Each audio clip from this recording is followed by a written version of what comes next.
ಇದು ನಮ್ಮ ಮಗ ಮಾಡಿದ್ದು ಚಪ್ಪಲಿ. ಹೌದಾ? ಹೌದು ಹೌದು, ಚಪ್ಪಲಿ ಮಾಡ್ತಾರೆ. ಚಪ್ಪಲಿ ಮಾಡಿದ ಅವನು. ಅಂದರೆ ಮಗ, ಅವನ ಹೆಸರು ಚೈತನ್ಯ ಶರೀಫ, ನಾವು ಅವನನ್ನು ಕರೆಯೋದು ಮಿಂಚು ಅಂತ. ಚೈತನ್ಯ ಶರೀಫ? ಹಾಂ. ಹಿಂಗೆ ಸರ್ ಇದು ಚೈತನ್ಯ ಅನ್ನೋ ಹೆಸರು ಬಳಗದವ್ರು ಎಲ್ಲರೂ ಹೇಳಿದರು, ಛಂದಸ್ ಹೆಸರಂತ. ಸರಿ ಇರಲಿ ಅಂದ್ವಿ. ಆಮೇಲೆ ಶರೀಫ ನಮ್ಮ ನಾಡಿನ ಭಾಳ ದೊಡ್ಡ ಸಂತ ಕವಿ. ಸೊ ಚೈತನ್ಯ ಶರೀಫ ಅಂತ ಹೆಸರಿಟ್ವಿ. ಆದರೆ ಅವನು ಸಣ್ಣ ಕೂಸಿದ್ದಾಗಲೇ ಭಾಳ ಚುರುಕಾಗಿದ್ದ, ಹಾಗಾಗಿ ಮಿಂಚು ಅನ್ನೋ ಹೆಸರು ಸೇರ್ಕೊಂಡ್ಬಿಡ್ತು. ಈಗ ನಾವೆಲ್ಲರೂ ಕರೆಯೋದು ಅವನನ್ನು ಮಿಂಚು ಅಂತಾನೆ. ಹಾಂ. ಅವನು SSLC ಮುಗಿಸಿದ ಮೇಲೆ 1 ವರ್ಷ ಅವನು ಆಫ್ ತಗೊಂಡ, ನೇರವಾಗಿ ಕಾಲೇಜ್ಗೆ ಹೋಗಲಿಲ್ಲ. ಯಾಕೆ? ಸುತ್ತಾಟ ಮಾಡಿಕೊಂಡು ಒಂದು ಸ್ವಲ್ಪ ಎಲ್ಲ ನೋಡ್ಕೊಂಡು ಬಿಟ್ಟು ಬಂದರೆ ಹೆಚ್ಚು ಸ್ಪಷ್ಟತೆ ಬರ್ತದೆ ತನ್ನ ಭವಿಷ್ಯದ ಬಗ್ಗೆ ಅಂತ.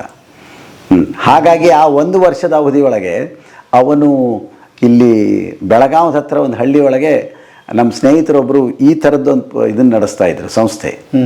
ಅವ್ರ ಕಡೆ ಹೋಗಿ ಒಂದು 15 ದಿವಸನೋ 1 ತಿಂಗಳು ಇದ್ದ. ಅವನು ಕೈಯಾರೆ ಮಾಡಿದ ಚಪ್ಪಲಿ ಇವು. ನನಗೇನು ಖುಷಿ ಅಂತಂದರೆ, ಒಬ್ಬ ಮೇಲ್ಜಾತಿಯ ಕುಟುಂಬದ ಹುಡುಗನಾಗಿ ಅವನು ಚರ್ಮದ ಚಪ್ಪಲಿ ಮಾಡಿದ್ನಲ್ಲ ಕೈಯಾರೆ. ಹಾಂ ಹಾಂ. ಅಲ್ಲ, ಅದನ್ನು ನೀವು ಯಾವ ಸ್ಥಾನ ಕೊಟ್ಟಿದ್ದೀರಿ? ಹೌದು, ಅದು ಭಾಳ ಇಷ್ಟ ಆಯ್ತು. ಮತ್ತು ಬಹಳ ಕಾಳಜಿಯಿಂದ ನೋಡ್ರಿ, ಎಷ್ಟು ಏನು ನಾವೇನು ಫಿನಿಶ್ ಅಂತ ಹೇಳ್ತೀವಲ್ಲ. ಹೌದು, ಅದ್ಭುತ. ಭಾಳ ಚೆಂದಿದೆ ಬಿಡ್ರಿ. ಸೊ ಅಂದರೆ ನೀವು ಏನೋ ಒಂದು ಜೊತೆ ಚಪ್ಪಲಿ ಮಾಡಿದೆ ಅನ್ನೋದಲ್ಲ, ನಾನು ಹೇಗೆ ಬೆರೆತೆ, ಹೇಗೆ ಸೇರಿದೆ. ಒಂದು ಜಾತಿ ವ್ಯವಸ್ಥೆಯನ್ನು ಮೀರಿ ಆ ಕಡೆ ಹೋಗೋದಿದೆಯಲ್ಲ. ಮೇಲ್ಜಾತಿಯವರು ಇಂಥದ್ದನ್ನು ಮಾಡಬೇಕು, ಇಂಥದ್ದನ್ನು ಮಾಡಬಾರ್ದು ಅನ್ನುವಂಥದ್ದೇನು ಸಮಾಜ ಹಾಕಿದಂತಹ ಕಟ್ಟುಪಾಡುಗಳಿದ್ದಾವಲ್ಲ, ಅದನ್ನು ಮೀರೋದೊಂದಿರ್ತದಲ್ಲ, ಅದು ಅವನಿಗೆ ಸಾಧ್ಯ ಆಯಿತು, ನಮಗೆ ಸಾಧ್ಯ ಆಯಿತು ಅಂತ. ಸಂಬಂಧಗಳನ್ನ ತುಂಬ ಚೆನ್ನಾಗಿ ಇಟ್ಕೊಂಡಿರ್ಬೇಕು. ಹೌದು ಹೌದು ಹೌದು ಹೌದು, ಅದು ಭಾಳ ಮುಖ್ಯ, ಭಾಳ ಮುಖ್ಯ. ನಾವು ಎಷ್ಟು ಸಂಕುಚಿತ ಆಗ್ತೀವೋ, ಎಷ್ಟು ಏನು ದ್ವೀಪಗಳಾಗಿ ಬಾಳ್ಲಿಕ್ಕೆ ಪ್ರಯತ್ನ ಮಾಡ್ತೀವೋ, ಅಷ್ಟು ಒತ್ತಡ ಹೆಚ್ಚು ಮಾಡ್ಕೊಳ್ತೀವಿ.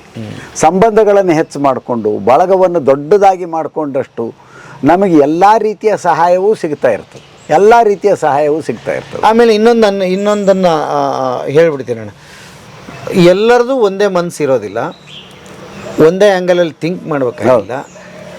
ಅವ್ರವ್ರು ಹೇಗಾಗಿದ್ದಾರೋ ಹಾಗಾಗಿ ಒಪ್ಕೊಂಡು ಸಂಬಂಧಗಳನ್ನ ಜೊತೆಗೆ ಇಟ್ಕೊಳ್ಳುವಂಥದ್ದು.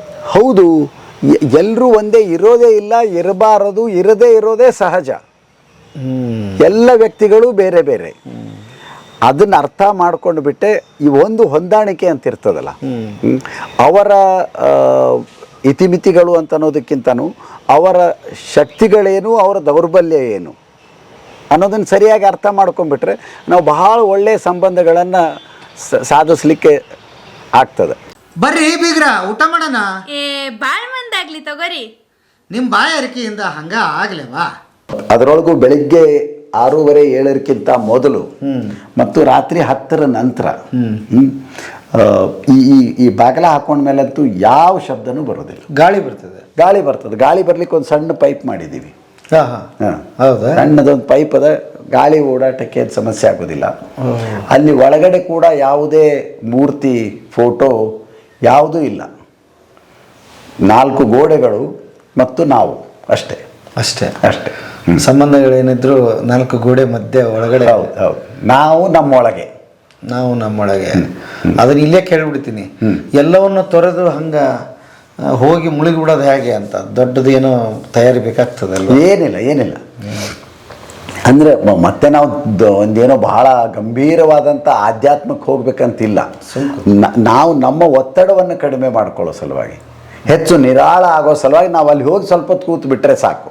ನೀವು ಅದನ್ನು ಧ್ಯಾನ ಅಂತ ಕರಿತೀರೋ, ಮತ್ತೇನಂತ ಕರಿತೀರೋ, ಬಹುಶಃ ನನಗೆ ಅನಿಸೋದೇನೆಂದರೆ, ಯಾರು ಹೊಸದಾಗಿ ಮನೆ ಕಟ್ಟಿಸ್ತಾರೋ ಅವ್ರು ಎಲ್ಲೋ ಒಂದು ಕಡೆ ವಿನ್ಯಾಸ ಮಾಡಿಬಿಟ್ಟು ಒಂದು ಸಂಪ್ ಟ್ಯಾಂಕ್ ಅಂತ ಮಾಡ್ಕೋತಾರೆ. ಹೌದಾ? ಅದೇ ರೀತಿ ಮನೆಯೊಳಗಿಂತ ಅದೊಂದು ಧ್ಯಾನದ ಗವಿ ಮಾಡ್ಕೊಂಡ್ಬಿಡ್ಬೇಕು.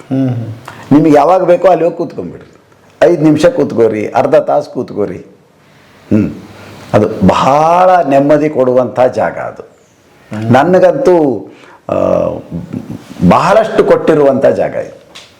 ಯಾವುದೋ ಒಂದು ಉಪನ್ಯಾಸದ ತಯಾರಿ ಮಾಡೋದಿರ್ತದೆ, ಅಲ್ಲಿ ಹೋಗಿ ಕೂತ್ಕೊಂಡ್ಬಿಟ್ರೆ ನಮ್ಮ ವಿಚಾರಗಳು ನಿಧಾನವಾಗಿ ಸ್ಪಷ್ಟ ಆಗ್ತಾ ಹೋಗ್ತಾವೆ. ಒಂದು ಲೇಖನ ಬರಿಬೇಕು, ಅಲ್ಲಿ ಹೋಗಿ ಕೂತ್ಕೊಂಡಾಗ ಎಲ್ಲ ಅಂಶಗಳು 1, 2, 8, 10 ಎಲ್ಲವೂ ತಯಾರಾಗಿಬಿಡ್ತಾವೆ. ಹೊರಗಡೆ ಬಂದು ಬರೆದು ಬಿಡೋದು. ಮತ್ತು ಅದು ಧ್ಯಾನ ಹೇಗಾಯ್ತು? ಅದು ವಿಚಾರ ಮಂಥನ ಆಯಿತು, ಚಿಂತನೆ ಆಗಲಿ. ಅದು ಧ್ಯಾನದ ಕೋಣೆಯೂ ಹೌದು, ವಿಚಾರ ಮಂಥನದ ಕೋಣೆಯೂ ಹೌದು. ಓಕೆ. ಅಂದರೆ ಎಲ್ಲವನ್ನೂ ಬಿಟ್ಟು ಬಿಡಬೇಕು ಅಂತಲ್ಲ. ಇಲ್ಲ ಇಲ್ಲ. ಓಕೆ. ಮತ್ತೆ ಬಹುಶಃ ನಾನು ಮೊದಲು ಹೇಳಿದ್ದು, ಇದೊಂದು ಫ್ರಿಡ್ಜ್ ಬಾಗಿಲಿದು.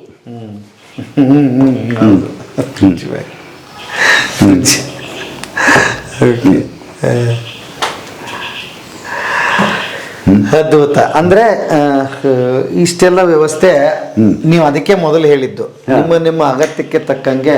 ಹೌದು. ಅದು ಬೇರೆಯವ್ರಿಗೆ ಹೆಂಗೆ ಕಾಣಿಸ್ತದೋ ತಗೊಂಡು ನಮಗೇನು ಮಾಡೋದು? ಅದು ನಮ್ಮ ಅತ್ತೆ ಇಲ್ಲಿ ಬಂದಿರುವವರು ಇದ್ದಾರೆ, ಅವ್ರಿಗೆ ಅನುಕೂಲ ಆಗಬೇಕು. ಈ ಕಡೆ ಒಂದು ಬಾಗಿಲು, ಈ ಕಡೆ ಒಂದು ಬಾಗಿಲು ತಪ್ಪು. ಅದು ನಿಮ್ಮ ಲೆಕ್ಕಾಚಾರ. ನಮಗೆ ಹಿಂಗೆ ಬೇಕಪ್ಪ, ನಮಗೆ ಹಿಂಗೆ ಅನುಕೂಲ ಮಾಡ್ಕೊಳ್ಳೋದಿದೆ. ಸೊ ಇಲ್ಲಿದ್ದು ಕಿಟಕಿ ತೆಗೆದು ಈ ಬಾಗಿಲ ಮಾಡ್ಕೊಂಡ್ವಿ. ಈಗ ಈ ಬಾಗಿಲು ಉಪಯೋಗ ಇಲ್ಲ, ಸರಿ ಉಪಯೋಗ ಇಲ್ಲ, ಇರ್ತದೆ ಹಂಗೆ. ಆಮೇಲೆ ಇನ್ನೊಂದು ಅಲ್ಲೇ ಕೇಳೋದು ಮತ್ತೆ ನಾವು ಹಾಲು ಅಂತ ಏನಂತೀವಿ, ಅಲ್ಲಿಗೆ ಬಂದ ತಕ್ಷಣ ನಮಗೆ ಮೊದಲು ನಾವು ಮಾಡೋದು ಕೆಲಸ ಏನು ಅಂದರೆ, ಒಂದು ದೊಡ್ಡ ಟಿವಿ ಶೋಕೇಶ್ ಮಾಡ್ತೀವಿ. ದೊಡ್ಡದು, ಎಷ್ಟು ಅಂದರೆ ಬಂದವರೆಲ್ಲ ಹೊಟ್ಟೆ ಕಿಚ್ಚಿಬಿಡ್ಬೇಕು, ಅಷ್ಟು ದೊಡ್ಡದು. ಸೋಫಾ ಸೆಟ್ ಅಂತೂ ಸಾಧ್ಯ ಆದರೆ ಅದು ಎಷ್ಟು ಲಕ್ಷದ್ದಾದರೂ ಪರವಾಗಿಲ್ಲ. ಇಲ್ಲ ಹೇಳ್ಬಿಡ್ರಿ, ಮಹಾರಾಜ ಏನಾರ ಕುತ್ಕೊಂಡಿದ್ದು ನಿಮ್ಮ ಹತ್ರ ಸಿಗ್ತದ, ಅದನ್ನು ತಗೊಂಡ್ಬಿಡ್ತೀನಿ ನಾನು, ಹಾಕ್ಬಿಡ್ತೀವಿ ಅಂತ. ಬಟ್ ಇಲ್ಲಿ ನೋಡಿದ್ರೆ ಯಾವ ಸೋಫಾ ಸೆಟ್ಟು ಇಲ್ಲ, ಆಮೇಲೆ ಟಿವಿ ಇಟ್ಟೇ ಇಲ್ಲ. ಏನು ಕಾರಣ? ಕಾರಣ ಏನು ಅಂತಂದ್ರೆ,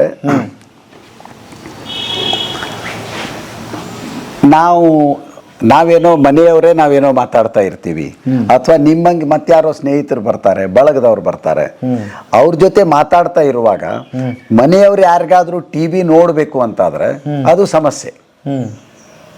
ಈ ಕಡೆ ಟಿವಿ ನೋಡ್ಬೇಕು, ಈ ಕಡೆ ನಮ್ಮ ಮಾತುಕತೆ ಎರಡೂ ಆಗೋದಿಲ್ಲ. ಹಾಗಾಗಿ ನಾವೇನ್ ಮಾಡಿದ್ವಿ ಅಂದ್ರೆ ಟಿವಿಯನ್ನು ಒಳಗಡೆ ಕೋಲಿಗೆ ಹಾಕಿಬಿಟ್ಟಿವಿ, ಒಳಗಡೆ ತಗೊಂಡೋಗ್ಬಿಟ್ವಿ. ಇಲ್ಲಿ ಬೇಕಾಗಿಲ್ಲ ಅದು. ಬಂದವರಿಗೆ ನೋಡಕ್ಕೆ ಏನಲ್ಲ, ಬಂದವ್ರಿಗೆ ನೋಡೋಕ್ಕೇನಿಲ್ಲ. ಬಂದವರು ನೋಡೋದಿದ್ರೆ ನಾವೆಲ್ಲರೂ ಕೂಡಿಯೇ ನೋಡೋಣ ಅಂತಲ್ಲಿ, ಅದು ಏನು ಸಮಸ್ಯೆ ಅಲ್ಲಲ್ಲ. ಅಲ್ಲ, ಈಗ ಬಂದವರು ಆ್ಯಕ್ಚುಲಿ ಟಿವಿ ನೋಡಂಗಿದ್ರೆ ಅವ್ರ ಮನೆಯಲ್ಲೇ ನೋಡ್ಕೊತಿದ್ರು. ಅಂದ್ರೆ ಟಿವಿ ನೋಡೋ ಸಮಯ ಎಲ್ಲ ನಮ್ಮನ್ನು ಭೇಟಿ ಆಗಿ ಬಂದವ್ರೆ. ನಮ್ಮನ್ನು ಭೇಟಿ ಆಗ್ಲಿಕ್ಕೆ ಬಂದವ್ರು, ಅವರು ಟಿವಿ ನೋಡ್ಲಿಕ್ಕೆ ಬಂದವರಲ್ಲ. ಆದರೆ ಟಿವಿನೂ ಅವ್ರ ಜೊತೆನೇ ನಾವು ಟಿವಿ ನೋಡೋದಿದೆ. ಈಗ ಉದಾಹರಣೆಗೆ ವರ್ಲ್ಡ್ ಕಪ್ ಫುಟ್ಬಾಲ್ ನೋಡೋದಿತ್ತಪ್ಪ, ನಾವೆಲ್ಲರೂ ಕೂಡಿಸಿ ಅಲ್ಲೇ ನೋಡೋಣ. ಒಳ್ಳೆ ಫಿಲ್ಮ್ ನೋಡೋದಿದ್ರೆ ಅಲ್ಲಿ ಒಳಗಡೆ ಕೂತು ನೋಡೋಣ ಅಂತ. ಹಾಗಾಗಿ ಟಿವಿಯನ್ನು ನಾವು ಒಳಗಡೆ ತೊಗೊಂಡೋಗಿಬಿಟ್ವಿ. ಇದು ಆರಾಮಾಗಿಬಿಡ್ತು ನಮಗೆ. ಅಷ್ಟಕ್ಕೂ ನಾನಾಗಲಿ, ಪ್ರತಿಭಾ ಆಗಲಿ, ನಮ್ಮ ಮಕ್ಕಳಾಗಲಿ ಟಿವಿ ನೋಡೋದು ಬಹಳ ಬಹಳ ಕಡಿಮೆ, ಬಹಳ ಬಹಳ ಕಡಿಮೆ. ಓಕೆ. ಆಮೇಲೆ ಇತ್ತಿತ್ತಲಾಗಿ ನಾವು ಗಮನಿಸ್ತಾ ಇರ್ತೀವಿ, ಮಕ್ಕಳು ಮನೆಗೆ ಯಾರೋ ಬಂದಿರ್ತಾರೆ, 4 ಫೋನ್ ಇದ್ರೆ 4 ಜನನು ಫೋನ್ ಕೈಯಲ್ಲಿ ಹಿಡ್ಕೊಂಡ್ಬಿಟ್ಟಿರ್ತೀವಿ. ಬಂದವ್ರಿಗೆ ಅವರು ಆಮೇಲೆ ಬಂದ್ಮೇಲೆ ಸ್ವಲ್ಪ ಹೊತ್ತು ನೋಡಿ ಅವರು ಅದನ್ನೇ ಶುರು ಮಾಡ್ತಾರೆ. ಸೊ ಎದಕ್ಕೆ ಬಂದಿದ್ರು, ಏನು ವಿಚಾರ ಆಚಾರ ಏನೂ ಇಲ್ಲ. ಆಮೇಲೆ ಇನ್ನೊಂದು ಏನು ಅಂದ್ರೆ, ಬಂದ ತಕ್ಷಣ ಅಪರಿಚಿತರನ್ನ ತರ ಮಕ್ಕಳು ಎದ್ದು ಒಳಗೆ ಹೋಗ್ಬಿಡ್ತಾಳೆ. ಹೆಂಡತಿಗೆ ಔಪಚಾರಿಕವಾಗಿ ಚಾ ಮಾಡ್ತಿದ್ರು ನೋಡು, ಮಾಡ್ತೀನೋ ಅಂತ ಅದು ಭಯದಿಂದನೇ ಕೇಳ್ಬೇಕೀಗ. ಅವರು ಏನು ಅಷ್ಟು ಫ್ರೀ ಆಗಿರ್ತಾರೆ ಅಂತ ಹೇಳಕ್ ಆಗೋದಿಲ್ಲ. ಈಗ ಏನೋ ಅವ್ರ ಅದೃಷ್ಟ ಚೆನ್ನಾಗಿತ್ತು, ಬಂದವ್ರದಂದ್ರೆ ಒಂದಿಷ್ಟು ಚಾ ಆಗ್ತದೆ ಅವ್ರಿಗೆ. ಇನ್ನೂ ಒಂದಿಷ್ಟು ಚಲೋ ಇದ್ರಪ್ಪ, ಬಹಳ ಕ್ಲೋಸ್ ಅಂದ್ರೆ ಒಂದಿಷ್ಟು ಟಿಫನ್ ಅದು ಆಗ್ತದೆ. ಅದು ಬಿಟ್ರೆ ಇನ್ಯಾವುದೂ ಇಲ್ಲ. ಎಷ್ಟು ಬೇಕಷ್ಟು ಬಾಗಿಲ ಹತ್ರ ಅವ್ರು ನಿಂತಿರ್ತಾರೆ. ಎಷ್ಟು ಅಪರಿಚಿರ್ತಾರ ಅಂದ್ರೆ ಅವ್ರ ಮನೆಯಲ್ಲೇ ಅವರೇ ಅಪರಿಚಿರ್ತಾರ, ಹಂಗಿರ್ತಾರೆ. ಈ ಪಾಪ ಇವನಿಗೆ ಬಂದವನ್ ಪ್ರಾಣ ಸ್ನೇಹಿತ, ಬಹಳ ಅಕ್ಕರೆಯಿಂದ ಕರೆದು ಕುಡಿಸಿದೀನಿ ನಾನು ಅವನಲ್ಲೇ. ಅವರಿಗೆ ಆತ ಪರಿಚಯ ಇಲ್ಲ ಅನ್ನೋದಕ್ಕೆ ಇಷ್ಟು ನಡೆದು ಆತ ಏನ್ ಮಾಡ್ತಾನೆ ಅಂದ್ರೆ, ಬರ್ತೀನಿ ಕಣ ಮಾರಿದ್ರೆ ಹಂಗಾರೆ ಖುಷಿ ಆಯ್ತು ಅಂತ ಹೇಳ್ಬಿಟ್ಟು ಹೊರಟು ಬಿಡ್ತಾನೆ.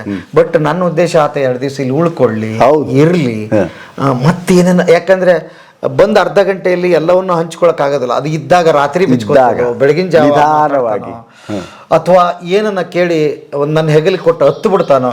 ಹೌದು. ಇಷ್ಟನ್ನು ಕಳ್ಕೊತೀವಿ. ಹೇಗೆ ಇದು? ಅದಕ್ಕೆ ನಾವು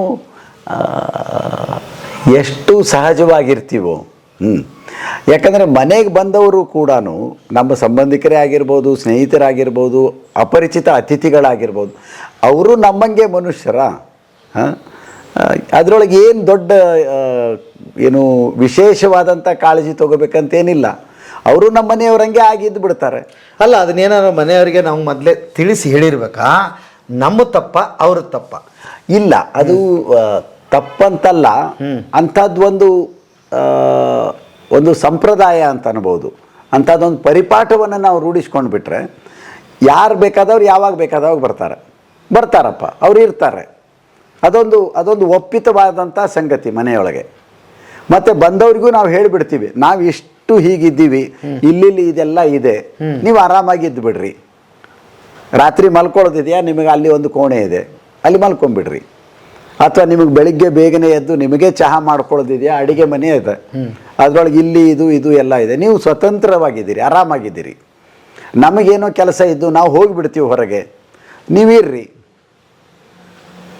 ನಿಮಗೆ ಯಾವಾಗ ಹೊರಗೆ ಹೋಗ್ಬೇಕಂತ ಅನ್ನಿಸ್ತದೋ ಅವಾಗ ಮನೆ ಕೀಲಿ ಹಾಕ್ರಿ, ಹೋಗಿಬಿಡ್ರಿ, ನಡೀತದೆ. ಅಂದರೆ ಎಲ್ಲ ಸ್ವತಂತ್ರವನ್ನು ಕೊಟ್ಟು ಬಿಡೋದು. ಹೌದೌದು, ಅವರು ನಮ್ಮಂಗೆ ಅಲ್ಲ, ಅವರು ನಮ್ಮವರೇ. ಏನು ಸಮಸ್ಯೆ ಆಗಬೇಕಾಗಿದ್ದದ. ಓಕೆ, ನೀವು ದೇವ್ರ ಮನೆ ಅಂದ್ರಲ್ಲ, ಅದನ್ನು ತೋರಿಸ್ಬಿಡ್ತೀನಿ ಬರ್ರಿ. ನೀವು ಇಲ್ಲಿ ಒಂದು ಇದನ್ನು ಮಾಡಿದಿರಿ, ಎಲ್ಲವೂ ಕಾಣತ್ತಾರ, ಇಲ್ಲೊಂದು ಓಪನ್ ಸ್ಪೇಸ್ ಬಿಟ್ಟಿದೆ. ಓಕೆ, ದೇವರ ಮನೆ. ಓ, ಈ ಸೀಕ್ರೆಟ್ ಇದ್ದಂಗಿದೆ ಇದು ಕೂಡ. ಓಹೋ,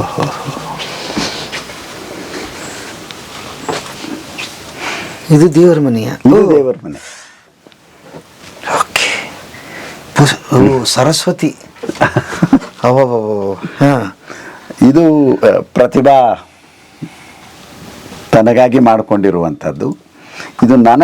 ಇದು ನನ್ನ ಚರಕ ಕೋಲಿ. ಇದು ಇಲ್ಲಿ ಕೂತ್ಕೊಂಡ್ಬಿಟ್ಟು ಚರಕ ಮಾಡೋದು ದಿನಾಲು ಆಗ್ತದೆ, ಕೆಲವು ಸಲ ಆಗೋದಿಲ್ಲ. ಚರಕ ಈಗಲೂ ಮಾಡ್ತೀವಿ? ಹೌದು. ನೀವು ಹಿಂದೆ ಹೇಳಿದ ಹಾಗೆ ನನಗಿನ್ನೂ ನೆನಪಿದೆ, ಚರಕ ಒಂದು ಧ್ಯಾನ ಅಂತ ಹೇಳಿದ್ರಿ. ಸೊ ಆ ಮೂಲಕ ಇಲ್ಲಿ ಒಂದಿಷ್ಟು ಮತ್ತೆ ಒಳಗಿನ ಚಿಂತನ ಮಂಥನ ನಡೆಯುತ್ತಾ? ಅದನ್ನು ಹೌದು. ಎಷ್ಟೊತ್ತು ಮಾಡ್ತೀರಿ? ಒಂದು ಅರ್ಧ ತಾಸು ಕೂತ್ಕೊಂಡು ಎಲ್ಲ ಬಿಟ್ಟು ಎಲ್ಲ ಅದನ್ನು ಹಾಗೂ ಆಗ್ತಿರ್ತದೆ. ಕೆಲವು ಸಲ ಸಂಗೀತ ಕೇಳ್ತಾನೆ ಧ್ಯಾನ ಮಾಡ್ಲಿಕ್ಕೆ ಬರ್ತದೆ. ಅಥವಾ ಯಾವುದೋ ಒಂದು ಒಳ್ಳೆ ಭಾಷಣ ಇತ್ತಂದ್ರೆ, ಯಾರ್ದಾದ್ರು ಉಪನ್ಯಾಸ ಇತ್ತಂದ್ರೆ, ಇವತ್ತು ಮೊಬೈಲ್ದೊಳಗೆ ಅವು ಸಿಗೋದ್ರಿಂದ ಆ ಕಡೆ ಅದನ್ನ ಇದನ್ನ ಮಾಡ್ಕೊಂಡು ಕೇಳ್ತಾ ಇರೋದು, ಈ ಕಡೆ ನಮ್ಮ ಚರಕ ನಡೀತದೆ. ಇದು ಎಷ್ಟು ಸಾವಿರ ಪುಸ್ತಕಗಳಿರ್ಬೋದು? ಅಯ್ಯೋ, ಸಾವಿರ ಗಿವರ ಏನಿಲ್ಲ, ತಂದೆ ಇಟ್ಕೊಳ್ಳೋದು, ಯಾವಾಗ ಅನುಕೂಲ ಆಗ್ತದೋ ಅವಾಗ ಓದ್ತಾ ಹೋಗೋದು. ಯಾವಾಗ ಓದ್ತೀರಿ? ಅಥವಾ ಇಲ್ಲೆಲ್ಲ ಓದಿದ್ದಿದೆಯಾ? ಇಲ್ಲಪ್ಪ, ಎಲ್ಲ ಓದಿದ್ದಿಲ್ಲ. ಅಯ್ಯೋ, ಬಹುಶಃ ಭಾಳಷ್ಟು ಪುಸ್ತಕಗಳನ್ನು ಓದಿಲ್ಲ, ಪ್ರಾಮಾಣಿಕವಾಗಿ ಹೇಳೋದಾದರೆ. ಆದರೆ ಓದು ಮಾತ್ರ ನಡೀತದೆ. ಅದು ಬೆಳಗ್ಗೆ ಎದ್ದಾಗ ಆಗ್ಬೋದು, ಯಾವತ್ತೋ ಒಂದು ದಿವಸ ಸಂಜೆ ಸಿಕ್ಕಾಗ ಆಗ್ಬೋದು, ರಾತ್ರಿ ಆಗ್ಬೋದು. ಈಗ ತುಂಬ ಪ್ರಕಾರಗಳ ಪುಸ್ತಕಗಳಿದೆ, ಎಲ್ಲವೂ ಇದೆ, ಇಂಥ ಪ್ರಕಾರ ಇಲ್ಲ ಅಂತ ಏನಿಲ್ಲ. ಹೇಗೆ ಡಿವೈಡ್ ಅಂದರೆ, ಕೆಲವೊಬ್ಬರಿಗೆ ನಾನು ಇಂಥದ್ದೇ ಓದ್ತೀನಿ ಅಂತ ಒಂದಿರುತ್ತೆ, ಕೆಲವೊಬ್ರದ್ದು ಒಂದು ವರ್ಗ, ಇಲ್ಲಪ್ಪ ನಾನು ಅಂಥ ಪುಸ್ತಕ ಓದಕ್ಕೆ ಇಷ್ಟಪಡಲ್ಲ, ಇಂಥದ್ದು ಓದ್ತೀನಿ ಅಂತ.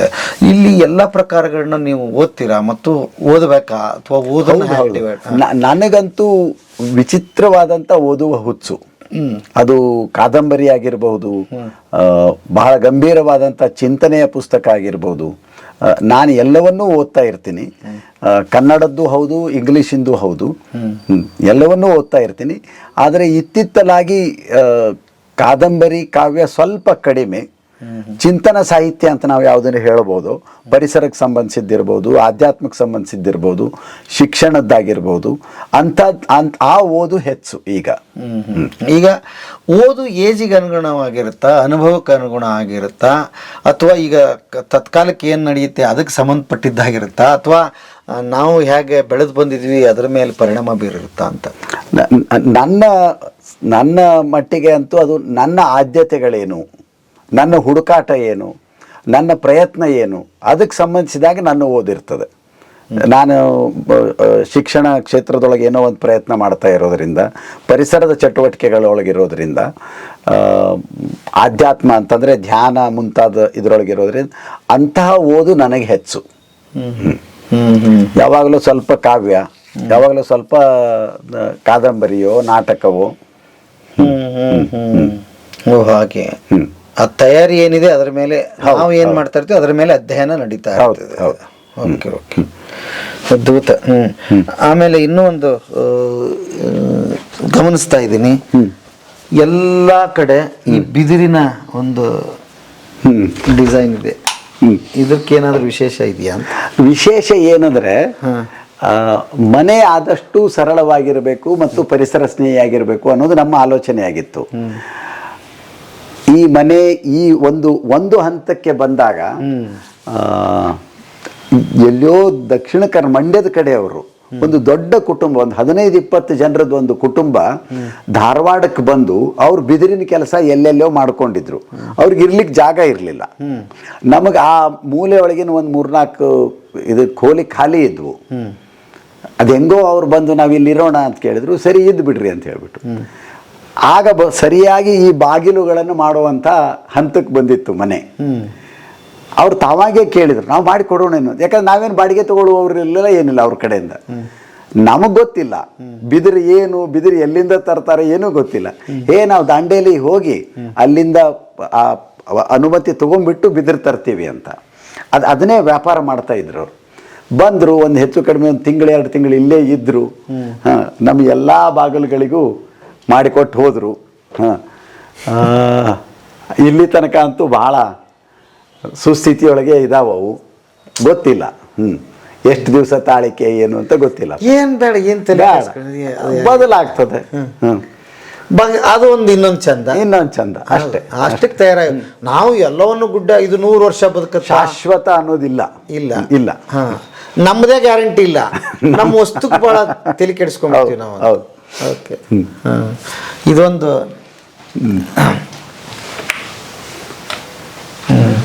ನಮ್ಮ ಟಿವಿ ಇರೋದು ಇಲ್ಲಿ. ಓಕೆ, ಬಂದವರು ಇಲ್ಲಿ ಒಳಗಡೆ ಬಂದು ನೋಡ್ಕೋಬಹುದು. ಅವರು ನೋಡ್ಕೋಬಹುದು. ಮನೆಯವರು ಇಷ್ಟ ಇದ್ರೆ ಅವರು ಸಹ ನೋಡ್ಬೋದು. ಹೌದು, ಇನ್ನೊಂದೆರಡು ಕುರ್ಚಿ ಹಾಕ್ತೀವಿ ಅಥವಾ ಕೆಳಗಡೆ ಜಮಖಾನೆ ಹಾಕ್ಬಿಡ್ತೀವಿ. ಯಾರೋ ಇಲ್ಲಿ ಕೂತ್ಕೋತಾರೆ, ಯಾರೋ ಇಲ್ಲಿ ಅಡ್ಡ ಹಾಕ್ತೀವಿ. ಒಂದು ಕುಟುಂಬದ ಥರ ಆರಾಮಾಗಿ ಟಿವಿ ನೋಡೋದಪ್ಪ. ಅದು ಫಿಲ್ಮ್ ನೋಡೋದಿರಲಿ, ಆಟ ನೋಡೋದಿರಲಿ, ಮತ್ತೊಂದು ಯಾವುದೋ ಡಾಕ್ಯುಮೆಂಟ್ರಿ ನೋಡೋದಿರಲಿ. ಓಕೆ. ಅಪ್ಪ ಇವರು ತಾಯಿ ತಂದೆ. ಗಾಂಧಿ ಅಂತೂ ಸರಿ. ಅದು ಎಲ್ಲ ರೂಮಲ್ಲಿ ಎಲ್ಲ ಕಡೆ ನೋಡಿದ್ದೀನಿ. ಇವರು ಮಾವ ಡಾಕ್ಟರ್ ಶ್ರೀನಿವಾಸ್ ರಿತ್ತಿ ಅಂತ ಹೇಳಿ. ಶ್ರೀನಿವಾಸ್ ರಿತ್ತಿ ದೇಶದ ಬಹಳ ದೊಡ್ಡ ಇತಿಹಾಸ ತಜ್ಞರು. ಅದರೊಳಗೂ ಮುಖ್ಯವಾಗಿ ಶಿಲಾಲಿಪಿ ತಜ್ಞರು. ಶಿಲಾಲಿಪಿ ಅಂದ್ರೆ ಬರೀ ಶಿಲಾಲಿಪಿ ಅಲ್ಲ, ಪ್ರಾಚ್ಯಲಿಪಿ ಅಂತ ಹೇಳ್ಬೋದು. ತಾಮ್ರಪಟಗಳು, ಕಲ್ಲಿನ ಮೇಲಿನ ಬರಹಗಳು, ಅದರದ್ದು ಬಹಳ ದೊಡ್ಡ ತಜ್ಞರವರು. ಇಲ್ಲೊಂದು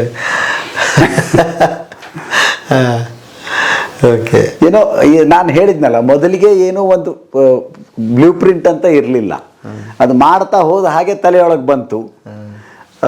ನಾವು ಇದೊಂದು ಈಗೆಲ್ಲ ಈ ಒಳಕಲ್ಲಿನ ಉಪಯೋಗ ಕಡಿಮೆ ಆಗಿಬಿಟ್ಟದಲ್ಲ, ಅದೆಲ್ಲ ಹೊರಗಡೆ ಕಂಪೌಂಡ್ ಹೋಗಿ ಬಿದ್ದಿತ್ತದು. ನಾನು ಅದನ್ನು ತಂದು ಇಲ್ಲಿ ಹಾಕೋಣ ಅಂತ ಹೇಳಿದೆ. ಯಾರೋ ಹೇಳಿದ್ರು ಹಂಗೆ ಒಳಕಲ್ಲು ಗೋಡೆ ಒಳಗೆ ಹಾಕಬಾರ್ದು, ಅದು ಒಳ್ಳೇದಲ್ಲ ಅಂತ. ನೋಡೋಣ, ಅದು ಇಲ್ಲ, ಹೆಂಗೋ ಪಾಪ ಅಲ್ಲಿ ಬಿದ್ದಿದ್ದದೆ. ನಮಗೊಂದಿಷ್ಟು ಚಂದ ಕಾಣಿಸ್ತಿದ್ರೆ ಅದು ಯಾಕೆ ಬೇಡ ಅಂತೇಳಿ ಅದನ್ನ ಅಲ್ಲಿ ಹಾಕೊಂಡ್ಬಿಟ್ವಿ. ಓಕೆ, ಭಾಳ ಚಂದ ಇದೆ. ಓಕೆ.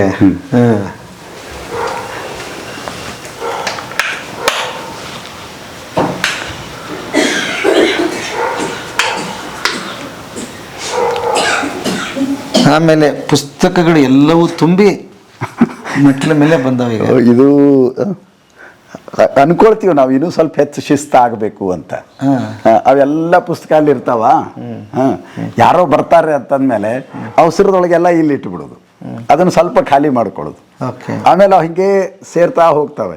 ಮತ್ತೊಂದು ದಿವಸ ಯಾವಾಗೋ ಕೂತ್ಕೊಂಡ್ಬಿಟ್ಟು ಅದನ್ನ ಎಲ್ಲ ಇಲ್ಲಿಂದ ಖಾಲಿ ಮಾಡೋದು. ಆಮೇಲೆ ಪುಸ್ತಕ ನಾನು ನೋಡಿದ್ದೀನಿ, ಹುಳ ಹಿಡಿತಾವೆ. ಹೌದು, ಬಹಳ ದೊಡ್ಡ ಸಮಸ್ಯೆ. ಹೆಂಗ್ ಮೇಂಟೈನ್ ಮಾಡ್ತೀರಿ? ಇಲ್ಲ, ನಮಗಿನ್ನೂ ಉತ್ತರ ಸಿಕ್ಕಿಲ್ಲ. ಒಂದು, ಇಷ್ಟು ತಂಪಾಗಿರುವಂತಹ ವಾತಾವರಣ. ಎರಡನೇದು ಇವು ಮಣ್ಣಿನ ಗೋಡೆಗಳು, ಹಾಗಾಗಿ ಗೆದ್ಲು ಹಿಡಿತದೆ. ಕೆಲವು ಜಾಗಗಳಲ್ಲಿ ಮಾತ್ರ ಗೆದ್ಲು ಹಿಡಿತದೆ. ಆ ಮೂಲೆ ಒಳಗಿನ ಕಪಾಟಿಗೆ ಗೆದ್ಲು ಹಿಡಿತದೆ, ಈ ಕಡಿದಕ್ಕಿಲ್ಲ. ಹಂಗ ಇಲ್ಲಿ ಇಲ್ಲ. ಮೇಲಿನ ಒಂದು ರೂಮಿನೊಳಗೆ ಗೆದ್ಲು ಹಿಡಿತದೆ. ಹಲವಾರು ಪುಸ್ತಕಗಳನ್ನು ಕಳ್ಕೊಂಡಿದ್ದೀವಿ ನಾವು. ಅದಕ್ಕೆ ಸರಿಯಾದ ಉಪಾಯ ಏನು ಅನ್ನೋದನ್ನು ಕಂಡುಕೋಬೇಕು ನಾವು.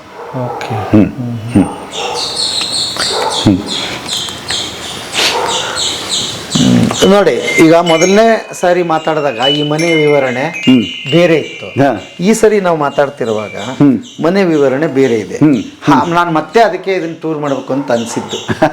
ಅಲ್ಲ ಅಲ್ಲ ಸಹಜ ಕೂಡ ಅದು. ಅವಾಗೇನೋ ಅನ್ಸಿರುತ್ತೆ, ಮಾತಾಡಿರ್ತೀವಿ, ಇಲ್ಲೊಂದು ಇಷ್ಟು ಜಾಗ ಸಿಕ್ಕಿದೆ ಅಂತ ಇದನ್ನ ಮಾಡ್ಕೊಂಡಿದ್ದೀರಿ. ಹೌದು ಹೌದು. ಇಲ್ಲಿ ಓದು. ಆಮೇಲೆ ನಿಮಗೆ ಬಹಳ ಹೆಚ್ಚು ಅದೃಷ್ಟವಂತರು ನೀವೇನಂದ್ರೆ, ನೋಡಿ ಇಲ್ಲಿ ನಿಮಗೆ ಹೊರಗಡೆದ್ದು ಎಲ್ಲಾ ಕಡೆಗಳಿಂದಲೂ ನಮಗೆ ಹೊರಗಡೆ ಇದನ್ನ ಕಾಣಿಸ್ಬೇಕು. ಅದನ್ನ ಪ್ಲಾನ್ ಮಾಡ್ಬಿಟ್ಟಿದ್ದೀರಿ ನೀವು. ಅದು ಏನ್ ಕಾರಣಕ್ಕೂ ನನಗೆ ಅದು ಕಾಣಿಸ್ಬೇಕು ಅಂತ. ಓಕೆ.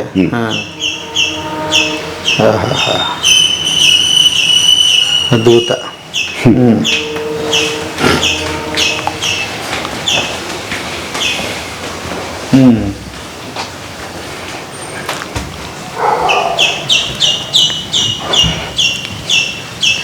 ಆಮೇಲೆ ಇಲ್ಲಿ ಬೆಳಕಂಡಿ ವ್ಯವಸ್ಥೆ ಆಗಿರ್ಬೋದು. ಇವು ವಿಶೇಷ. ಆದಷ್ಟು ಬೆಳಕು, ಸಹಜವಾದಂತಹ ಬೆಳಕು ಸಿಗಬೇಕು ನಮಗೆ. ಆ ಕಾರಣಕ್ಕಾಗಿ ಈ ಬೆಳಕಿಂಡಿ ಮಾಡ್ಕೊಂಡಿದ್ದೀವಿ. ಅದ್ರದ್ದೊಂದು ಸಣ್ಣ ಸಮಸ್ಯೆ ಇರ್ತದೆ. ಭಾಳ ಮಳೆ ಆದಾಗ ಒಂದೊಂದು ಹನಿ ಸೋರ್ತದೆ. ಅದು ಕೆಲವು ದಿನದ ಸಮಸ್ಯೆ. ಇರಲಿ. ಓಕೆ. ಮತ್ತೆ ಇಲ್ಲಿ ಪುಸ್ತಕ, ಒಂದು ರೂಮು, ಅದನ್ನು ಇಲ್ಲಿ ಮಾಡ್ಕೊಂಡಿದ್ದೀನಿ. ಅದು ಅದ್ಭುತ. ಓಕೆ. ನನಗೆ ಇದನ್ನು ಕೇಳಬೇಕಾಗಿತ್ತು. ಬಾಪೂಜಿದು ಇಲ್ಲ, ಇದೇನಂತಂದ್ರೆ ಇದು ನಮ್ಮ ಮಗ ಮಾಡಿದ್ದು ಚಪ್ಪಲಿ. ಹೌದಾ? ಹೌದು ಹೌದು. ಚಪ್ಪಲಿ ಮಾಡ್ತಾರೆ. ಚಪ್ಪಲಿ ಮಾಡಿದ ಅವನು. ಅಂದ್ರೆ ಮಗ, ಅವನ ಹೆಸರು ಚೈತನ್ಯ ಶರೀಫ. ನಾವು ಅವನನ್ನು ಕರೆಯೋದು ಮಿಂಚು ಅಂತ. ಚೈತನ್ಯ ಶರೀಫ. ಹೆಂಗೆ ಸರ್ ಇದು? ಚೈತನ್ಯ ಅನ್ನೋ ಹೆಸರು ಬಳಗದವ್ರು ಎಲ್ಲರೂ ಹೇಳಿದ್ರು, ಛಂದಸ್ ಹೆಸರಂತ. ಸರಿ, ಇರ್ಲಿ ಅಂದ್ವಿ. ಆಮೇಲೆ ಶರೀಫ ನಮ್ಮ ನಾಡಿನ ಬಹಳ ದೊಡ್ಡ ಸಂತ ಕವಿ. ಸೊ ಚೈತನ್ಯ ಶರೀಫ ಅಂತ ಹೆಸರಿಟ್ವಿ. ಆದರೆ ಅವನು ಸಣ್ಣ ಕೂಸಿದ್ದಾಗಲೇ ಬಹಳ ಚುರುಕಾಗಿದ್ದ. ಹಾಗಾಗಿ ಮಿಂಚು ಅನ್ನೋ ಹೆಸರು ಸೇರ್ಕೊಂಡ್ಬಿಡ್ತು. ಈಗ ನಾವೆಲ್ಲರೂ ಕರೆಯೋದು ಅವನನ್ನು ಮಿಂಚು ಅಂತಾನೆ. ಅವನು SSLC ಮುಗಿಸಿದ ಮೇಲೆ 1 ವರ್ಷ ಅವನು ಆಫ್ ತಗೊಂಡ. ನೇರವಾಗಿ ಕಾಲೇಜ್ಗೆ ಹೋಗಲಿಲ್ಲ. ಯಾಕೆ? ಸುತ್ತಾಟ ಮಾಡಿಕೊಂಡು ಒಂದು ಸ್ವಲ್ಪ ಎಲ್ಲ ನೋಡ್ಕೊಂಡು ಬಿಟ್ಟು ಬಂದರೆ ಹೆಚ್ಚು ಸ್ಪಷ್ಟತೆ ಬರ್ತದೆ ತನ್ನ ಭವಿಷ್ಯದ ಬಗ್ಗೆ ಅಂತ. ಹಾಗಾಗಿ ಆ 1 ವರ್ಷದ ಅವಧಿಯೊಳಗೆ ಅವನು ಇಲ್ಲಿ ಬೆಳಗಾವಿ ಹತ್ರ ಒಂದು ಹಳ್ಳಿ ಒಳಗೆ ನಮ್ಮ ಸ್ನೇಹಿತರೊಬ್ಬರು ಈ ಥರದ್ದೊಂದು ಇದನ್ನು ನಡೆಸ್ತಾ ಇದ್ರು, ಸಂಸ್ಥೆ. ಅವ್ರ ಕಡೆ ಹೋಗಿ ಒಂದು 15 ದಿವಸನೋ 1 ತಿಂಗಳು ಇದ್ದ. ಅವನು ಕೈಯಾರೆ ಮಾಡಿದ ಚಪ್ಪಲಿ ಇವು. ನನಗೇನು ಖುಷಿ ಅಂತಂದರೆ, ಒಬ್ಬ ಮೇಲ್ಜಾತಿಯ ಕುಟುಂಬದ ಹುಡುಗನಾಗಿ ಅವನು ಚರ್ಮದ ಚಪ್ಪಲಿ ಮಾಡಿದ್ನಲ್ಲ ಕೈಯಾರೆ. ಅಲ್ಲ, ಅದನ್ನು ನೀವು ಯಾವ ಸ್ಥಾನ ಕೊಟ್ಟಿದ್ದೀರಿ ನೋಡಿ. ಹೌದು, ಅದು ಬಹಳ ಇಷ್ಟ ಆಯ್ತು. ಮತ್ತೆ ಬಹಳ ಕಾಳಜಿಯಿಂದ ನೋಡ್ರಿ, ಎಷ್ಟು ಏನು ನಾವೇನು ಫಿನಿಶ್ ಅಂತ ಹೇಳ್ತೀವಲ್ಲ. ಹೌದು, ಅದ್ಭುತ. ಬಹಳ ಚೆಂದಿದೆ ಬಿಡ್ರಿ. ಸೊ ಅಂದರೆ ನೀವು ಏನೋ ಒಂದು ಜೊತೆ ಚಪ್ಪಲಿ ಮಾಡಿದೆ ಅನ್ನೋದಲ್ಲ, ನಾನು ಹೇಗೆ ಬೆರೆತೆ, ಹೇಗೆ ಸೇರಿದೆ. ಒಂದು ಜಾತಿ ವ್ಯವಸ್ಥೆಯನ್ನು ಮೀರಿ ಆ ಕಡೆ ಹೋಗೋದಿದೆಯಲ್ಲ. ಮೇಲ್ಜಾತಿಯವರು ಇಂಥದ್ದನ್ನು ಮಾಡಬೇಕು, ಇಂಥದ್ದನ್ನು ಮಾಡಬಾರ್ದು ಅನ್ನುವಂಥದ್ದೇನು ಸಮಾಜ ಹಾಕಿದಂತಹ ಕಟ್ಟುಪಾಡುಗಳಿದ್ದಾವಲ್ಲ, ಅದನ್ನು ಮೀರೋದೊಂದಿರ್ತದಲ್ಲ, ಅದು ಅವನಿಗೆ ಸಾಧ್ಯ ಆಯಿತು, ನಮಗೆ ಸಾಧ್ಯ ಆಯಿತು ಅಂತ.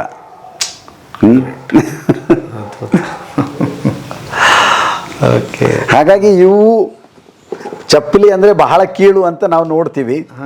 ಆದರೆ ಚಪ್ಪಲಿಯು ಅಷ್ಟೇ ಶ್ರೇಷ್ಠ. ಅವು ಪುಸ್ತಕ ಅನ್ನೋದು ಬಹಳ ಶ್ರೇಷ್ಠ ಅಂತ ಏನು ಅನ್ಕೊಂಡಿದೀವೋ ಪುಸ್ತಕಗಳ ಜೊತೆನೇ ಅವು ಇರಲಿ ಅಂತ. ಓಕೆ. ತೀರ ಕೀಳು ತೀರ ಮೇಲು ಅಂತೇನಿದೆಯೋ ಅವೆರಡು ಜೊತೆಯಾಗೇ ಇರಲಿ ಅಂತ. ಏನು ರೂಪಕ ಇದು, ಅದ್ಭುತವಾಗಿದೆ. ಓಕೆ. ಹಾಂ. ಮತ್ತೆ ಹಸಿರು ಇರಲಿ ಜೊತೆ, ರಾತ್ರಿ ಮಲಗುವಾಗಲೂ ಅವು ಇರಲಿ. ಇವಕ್ಕೆ ಗಾಳಿ ಬೆಳಕು ಬೇಕು ಅಥವಾ ಸೂರ್ಯನ ಕಿರಣ ಬೇಕು, ಆ ಥರ ಬೇಕಾಗ್ತಿರ್ತದೆ. ಕೆಲವು ಇಂಡೋರ್ ಪ್ಲಾಂಟ್ಸ್ ಅಂತ ಏನು ಹೇಳ್ತೀವಿ, ಒಳಾಂಗಣ ಸಸ್ಯಗಳು ಅಂತ, ಸಾಕಷ್ಟು ದಿವಸ ಇವು ಒಳಗಡೆ ಇರ್ತಾವೆ. ಇರ್ತಾವೆ ತಿಂಗಳು 2 ತಿಂಗಳು, ಆಮೇಲೆ ಎತ್ತಿ ಒಂದು ಸ್ವಲ್ಪ ದಿವಸ ಹೊರಗಡೆ ಇಡೋದು. ಓಕೆ. ನಮಗೆ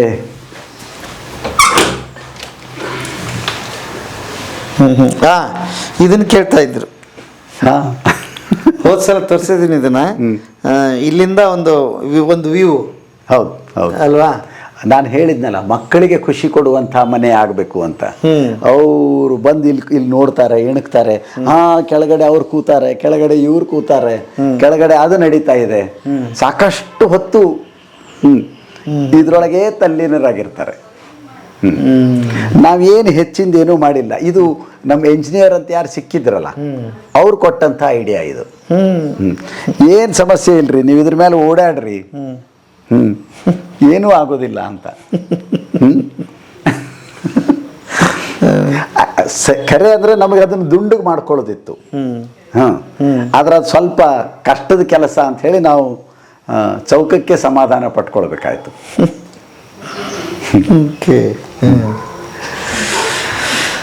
ಇಲ್ಲಿ ಬಂದರೆ ಇನ್ನೊಂದು ಅದ್ಭುತ.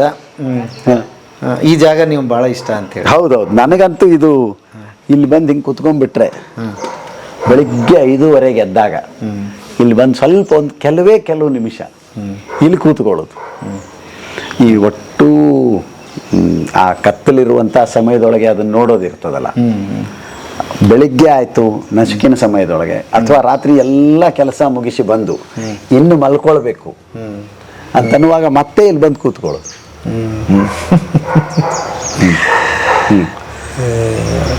ನಾನು ಅದಕ್ಕೆ ಹೇಳೋದು, ಮತ್ತೆ ಸ್ವರ್ಗ ಇದು, ಮತ್ತೆ ಸ್ವರ್ಗ ಅಲ್ಲ. ಅಂದ್ರೆ ಮನಸ್ಸಿನಂತೆ ಮಾರಾಯ ಅಂತಾರೆ. ನಿಮ್ಮ ಮನಸ್ಸಿಗೆ ಎಲ್ಲರಿಗೆ ಸಾಧ್ಯತೆಗಳಿದೆ, ನೀವು ಅದನ್ನು ಮನಸ್ಸು ಮಾಡಬೇಕು ಅಂತ. ಹೌದು ಹೌದು, ಸಣ್ಣ ಸಣ್ಣ ಜಾಗದೊಳಗೂ ಬಹಳ ಚಂದ ಮಾಡ್ಕೊಲಿಕ್ಕೆ ಸಾಧ್ಯ ಇರ್ತದೆ. ನಾವು ಆ ಕಡೆ ಮನಸ್ಸು ಮಾಡಬೇಕು, ಆ ಕಡೆ ಮನಸ್ಸು ಮಾಡಬೇಕು. ಎಲ್ಲವನ್ನು ಇದ್ರ ಏನು ಹೇಳ್ತಾರೆ, ವ್ಯಾಪಾರೀಕರಣಕ್ಕೆ ಒಳಗೊಳಿಸಿದ್ರೆ ಮನಸ್ಸು ಕಲುಷಿತ ಆಗ್ತದೆ. ಹೌದು, ಒಂದಿಷ್ಟು ಬಿಡ್ಬೇಕು ಅವನ್ನ ಅಂತ.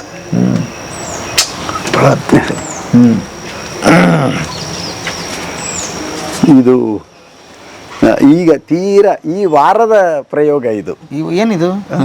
ಇದು ಏನು ಮಜಾ ಅಂದ್ರೆ, ಇದು ಮನಿ ಪ್ಲಾಂಟ್ ಇದು. ಹೌದಾ? ನೈಸರ್ಗಿಕ ವ್ಯವಸ್ಥೆ ಒಳಗೆ, ಒಂದು ಅರಣ್ಯದೊಳಗೋ ಒಂದು ಇದರೊಳಗೋ, ಈ ನಾವೇನು ಮನಿ ಪ್ಲಾಂಟ್ ಅಂತ ಎಲ್ಲ ಕಡೆ ನಾವು ನೋಡ್ತೀವಲ್ಲ, ಅದು ಮೇಲ್ಗಡೆ ಹೋಗೋದು ಅದರ ಸಹಜ ಸ್ವಭಾವ. ಮೇಲ್ಗಡೆ ಬೆಳೆಯೋದು, ಬಳ್ಳಿ ಏನೋ ಆಧಾರ ಹಿಡ್ಕೊಂಡು ಮೇಲ್ಗಡೆ ಹೋಗಿ ಬೆಳೆದ್ರೆ ಎಲೆಗಳು ಅಷ್ಟು ದೊಡ್ಡ ಆಗ್ತಾವೆ. ಅಷ್ಟು ದೊಡ್ಡ ಎಲೆಗಳಾಗ್ತಾವೆ.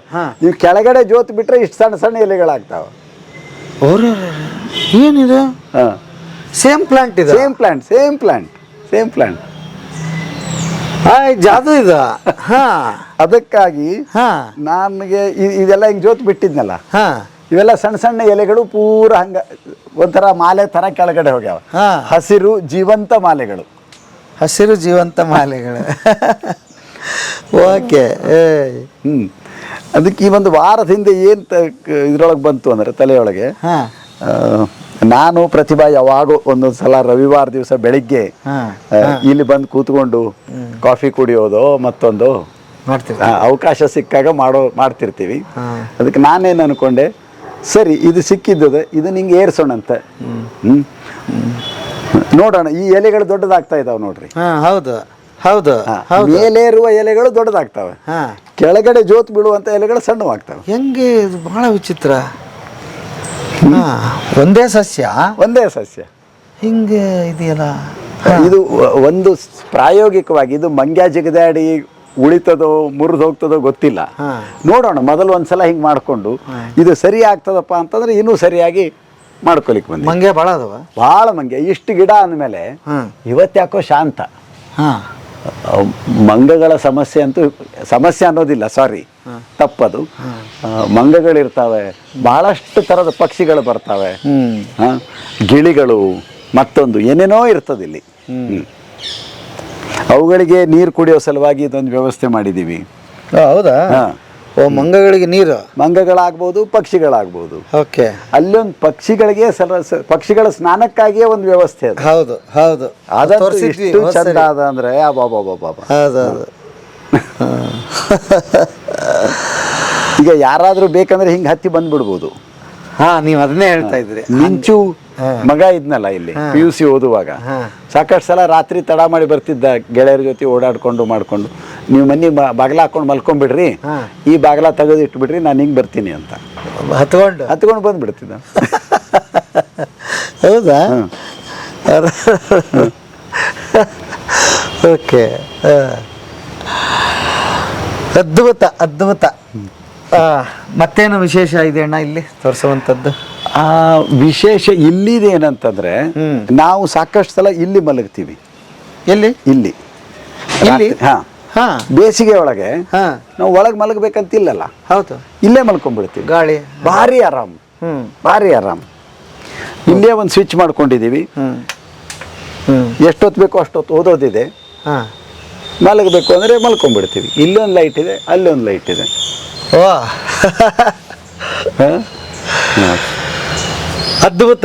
ಮನೆ ಅಂದ್ರೆ ಎಲ್ಲಿಂದ ಶುರು ಆಯ್ತು? ಮನೆ ಅಂದ್ರೆ ಏನದು? ಒಂದೇ ಒಂದು ಪ್ರಶ್ನೆಗೆ ಮನೆ ಅಂದ್ರೆ ಹಿಂಗಿದೆ, ಮತ್ತು ಅವರವರ ಭಾವಕ್ಕೆ, ಅವರವರ ಅನುಕೂಲತೆ, ಅವರವರ ಆರ್ಥಿಕತೆಗೆ ಇದೆ.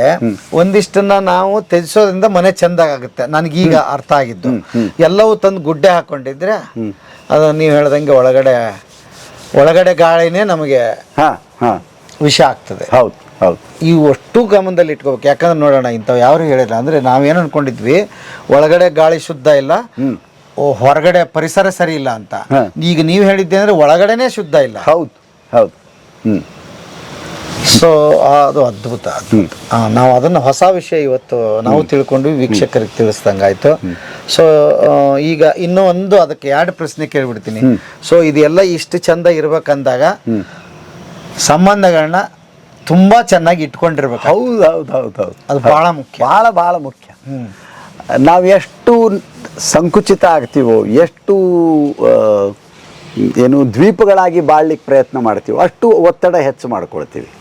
ಸಂಬಂಧಗಳನ್ನು ಹೆಚ್ಚು ಮಾಡಿಕೊಂಡು ಬಳಗವನ್ನು ದೊಡ್ಡದಾಗಿ ಮಾಡಿಕೊಂಡಷ್ಟು ನಮಗೆ ಎಲ್ಲ ರೀತಿಯ ಸಹಾಯವೂ ಸಿಗ್ತಾ ಇರ್ತದೆ.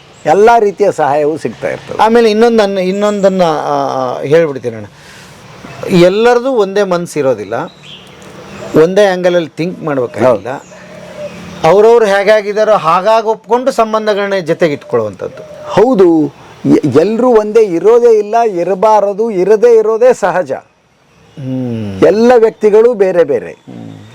ಅದನ್ನ ಅರ್ಥ ಮಾಡ್ಕೊಂಡು ಬಿಟ್ಟೆ ಈ ಒಂದು ಹೊಂದಾಣಿಕೆ ಅಂತ ಇರ್ತದಲ್ಲ, ಅವರ ಇತಿಮಿತಿಗಳು ಅಂತ ಅನ್ನೋದಕ್ಕಿಂತನೂ ಅವರ ಶಕ್ತಿಗಳೇನು, ಅವರ ದೌರ್ಬಲ್ಯ ಏನು ಅನ್ನೋದನ್ನು ಸರಿಯಾಗಿ ಅರ್ಥ ಮಾಡ್ಕೊಂಡ್ಬಿಟ್ರೆ ನಾವು ಬಹಳ ಒಳ್ಳೆಯ ಸಂಬಂಧಗಳನ್ನು ಸಾಧಿಸಲಿಕ್ಕೆ ಆಗ್ತದೆ. ಆದರೆ ಈ ಸಂದರ್ಭದೊಳಗೆ ನಾನು ಇನ್ನೊಂದು ನನ್ನ ಕನಸು ಅಥವಾ ಪರಿಕಲ್ಪನೆಯನ್ನೇ ನಿಮ್ಮ ಜೊತೆ ಹಂಚ್ಕೊಳ್ತೀನಿ.